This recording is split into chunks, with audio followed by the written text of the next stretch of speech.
Friends, welcome back to my channel. আবারও একটা নতুন ব্লগে তোমাদের সবাইকে স্বাগতম। একটা নতুন রান্নার ভিডিও নিয়ে তোমাদের কাছে চলে এলাম। সকালবেলা জলখাবারে আমরা অনেকেই বাড়িতে রুটি বানিয়ে থাকি। আমাদের বাড়িতেও ম্যাক্সিমাম দিন তাই হতে থাকে।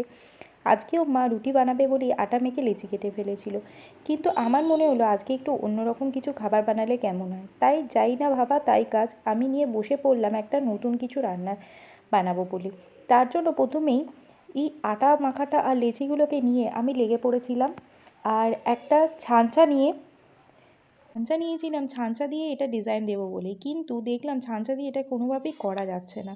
সেই জন্য সেটা বদলে নিলাম। আমি নিয়েছিলাম একটা ছোট কাঁটা চামচ, আর কাঁটা চামচটা নিয়ে তার উপরে হালকা একটুখানি তেল লাগিয়ে নিয়েছিলাম। আর কাঁটা চামচটার গা দিয়ে এটা বেশি ভালোই হচ্ছিল।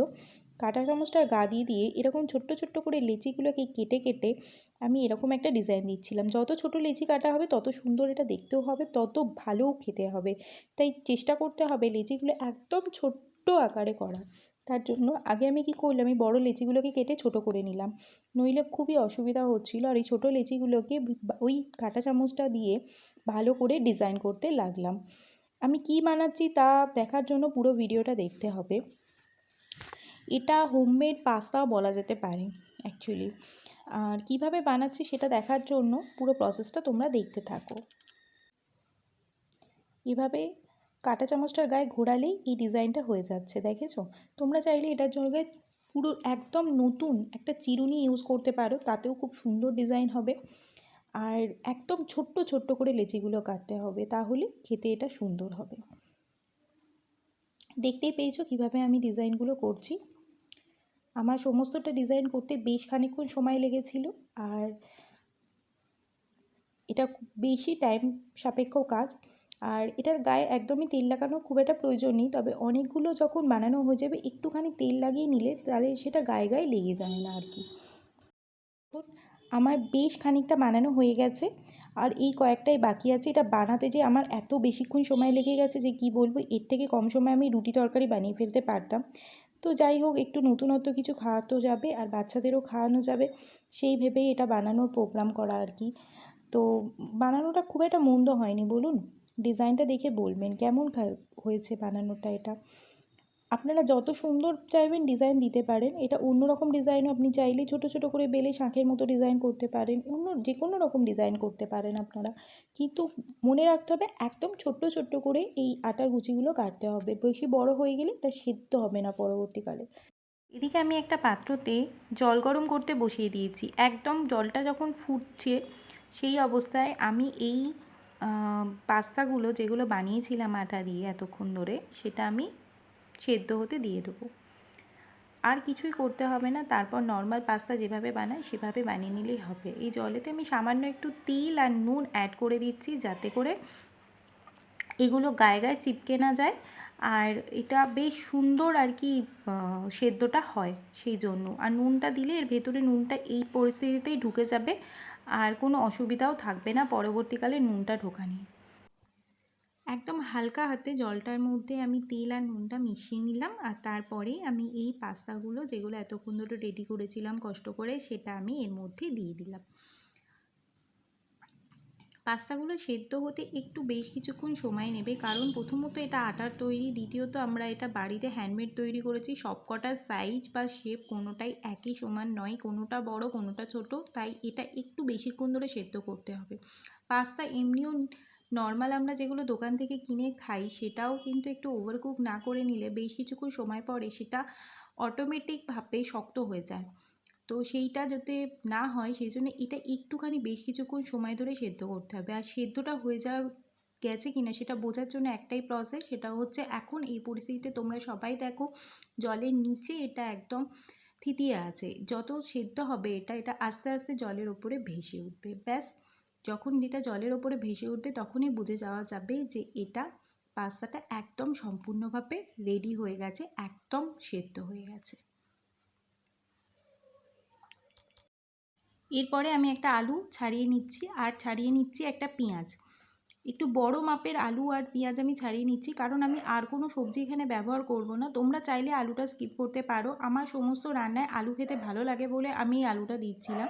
প্রথমে আমি এটাকে ট্রায়াঙ্গেল শেপে কাটবো বলে একটু বড় সাইজের কাটছিলাম। পরবর্তীকালে আমি ট্রায়াঙ্গেল শেপটা কাটতে পারি না, আর নর্মাল যেমনভাবে আমরা আলু ভাজা করি সেভাবে এটাকে ছোটো করে কেটে নিই। একটু বড় সাইজের হয়ে গেছিলো বলে আমার আলুটা একটু কম সেদ্ধ হয়েছিল। তোমরা একটু ছোট করেই এই আলুটা কাটবে, চাইলে ট্রায়াঙ্গেল শেপে কাটতে পারো, কিন্তু একটু পাতলা করে কাটবে। পাস্তাতে অ্যাকচুয়ালি সমস্ত সবজি যদি ট্রায়াঙ্গেল শেপে কাটে দেওয়া যায়, সেটা খেতে বা দেখতে দুটোই খুব সুন্দর লাগে, কিন্তু আমার দ্বারা এই শেপটা কাটা হয়নি, তো আমি এটাকে পরবর্তীকালে ছোট ছোট করে কেটে নিয়েছি। যতটা সম্ভব ছোট কেটেছিলাম, যেগুলো ছোট হয়নি সেগুলো ঠিকঠাক করে সেদ্ধও হয়নি। আর আমি খুব তাড়াতে ছিলাম আর কি, খাবারটা তাড়াতাড়ি করে রেডি করে দেওয়ার ছিল, সেই জন্য আমি তাড়াহুড়ো করতে গিয়ে আলুটাই আমার শেষ পর্যন্ত ঠিকঠাক সেদ্ধ হয়নি। বড় মাপে পেঁয়াজ নিয়েছিলাম, সেই জন্য অর্ধেক দেওয়াতেই আমার কাজ মিটে গেছিলো। আমি পুরো পেঁয়াজটা আর দিইনি এতে, কারণ পেঁয়াজটার সাইজ অনেকটাই বড় ছিল, আর পাস্তার পরিমাণের থেকে যদি সবজির পরিমাণ বেশি হয়ে যায় না পাস্তায়, সেই পাস্তা খেতে মোটেই ভালো লাগে না। চাউমিন বলো কি পাস্তা, দুটোতেই আমরা ভাবি যে যত বেশি ভেজিস দেওয়া হবে তত বেশি সুন্দর হবে খেতে। এরপর বেশ কয়েক কোয়া রসুন নিয়ে নিয়েছিলাম। রসুন দিলে খাবারের টেস্টটা বেশ সুন্দর হয়, সেজন্য দিয়েছিলাম। তোমরা চাইলে স্কিপও করতে পারো। পাস্তা, চাউমিন সবের রান্নার শুরুতে যদি 2 কোয়া রসুন একটু ছোটো করে কেটে দিয়ে দেওয়া হয়, সেটার টেস্ট আরও বেশি এনহ্যান্স করে। তো আমি 2 কোয়া রসুনই একটুখানি ছোটো করে সাইজে কেটে এর মধ্যে দিয়েছিলাম। এতটাই বেশি তাড়াহুড়োতে ছিলাম যে রসুনগুলো ঠিকঠাক করে ছাড়াতেও আর কি পারছিলাম না। এই খাবার বানানো ব্রেকফাস্টে এত শৌখিন করতে গেলে না বড্ড বেশি সময় লেগে যায়, আর করতে গেলে বড্ড তাড়াতাড়ি শুরু করতে হয় এগুলো, যেটা আমার কাছে আজকে একদমই ছিল না। 1 কোয়া রসুন, একটা টমেটো আর একটা শুকনো লঙ্কা দিয়ে একটা পেস্ট বানিয়ে নিয়েছিলাম, আর ওই পেস্টটা দিয়ে আমি পাস্তাটা বানিয়েছিলাম। তোমাদের কাছে টমেটো সস থাকলে তোমরা টমেটো সসও ব্যবহার করতে পারো। আমার কাছে টমেটো সস এই মুহূর্তে অ্যাভেলেবেল ছিল না বলে আমি এটা বানিয়েছিলাম। চাইলে আমার মতো করেও করতে পারো। এটা খেতে একটু আলাদা রকম হয়েছিল, আর কিন্তু ভালোই লাগছিল। ফ্রাই প্যানের মধ্যে একটু সাদা তেল দিয়ে তার মধ্যে পেঁয়াজ আর আলুটাকে এক এক করে ভাজতে দিয়ে দিলাম। পেঁয়াজ আর আলুটা ভাজা হয়ে গেলে আমার অর্ধেক কাজ শেষ হয়ে যাবে। তারপরে শুধুমাত্র ওই পেস্টটা দিয়ে আমাকে বেশ কিছুক্ষণ নাড়ানাড়ি করতে হবে। তো আপনারা দেখতেই পাচ্ছেন, এরপরে আমি যে পেস্টটা বানিয়েছিলাম স্মুথ পেস্টটা, টমেটো, লঙ্কা, রসুন দিয়ে সেই পেস্টটা এর মধ্যে দিয়ে দিলাম। আর তারপরে এটা দিয়ে একটুখানি নেড়ে চেড়ে আমি এটাকে একদম সেদ্ধ হওয়ার জন্য একদম ছেড়ে দিয়েছিলাম বেশ কিছুক্ষণ। এই সময় চাইলে ঢাকা দিতে পারেন, তাহলে আলুটা পেঁয়াজটা হালকা কুক হয়ে যাবে। আর যদি আলু না ব্যবহার করেন তাহলে পেঁয়াজটা একটু হালকা কাঁচা থাকলেও কোনো অসুবিধা নেই, কারণ পেঁয়াজটা মুখে পড়বে এই রকমই ভাজতে হবে। কারণ পাস্তা চাউমিনের সবজি যদি একটু মুখে না পড়ে তাহলে সেটা খেতে ভালো লাগে না, ক্রাঞ্চিনেস না থাকলে ভালো লাগে না। এরপর দেখুন আমি নুন দিয়ে দিচ্ছি, আর কিছুই দিতে লাগবে না। আর দিয়েছিলাম সামান্য একটু চিনি। এরপরে ওই সেদ্ধ করা পাস্তাগুলোকে দিয়ে একটুখানি নাড়িয়ে চাড়িয়ে নিয়ে ব্যাস একটু চিনি দিয়ে নামিয়ে নিলে রেডি হয়ে যাবে হোমমেড আটার পাস্তা। এটা খেতেও যেমন সুস্বাদু তেমনি হেলদিও। বাড়িতে কোনো একদিন কিছু না থাকলে এইভাবে বানিয়ে দেখুন, একটা অন্য রকমের রেসিপি আপনারা উপহার পাবেন। কথা দিচ্ছি একদমই নিরাশ হবেন না। চাইলে এর মধ্যে আপনারা আপনাদের মনের মতো সবজি, সস, পাস্তা সস সবই অ্যাড করতে পারেন। অবিকল পাস্তার মতো খেতে হয়েছিল, আমার বাচ্চারা প্রচণ্ড এনজয় করে খেয়েছিল।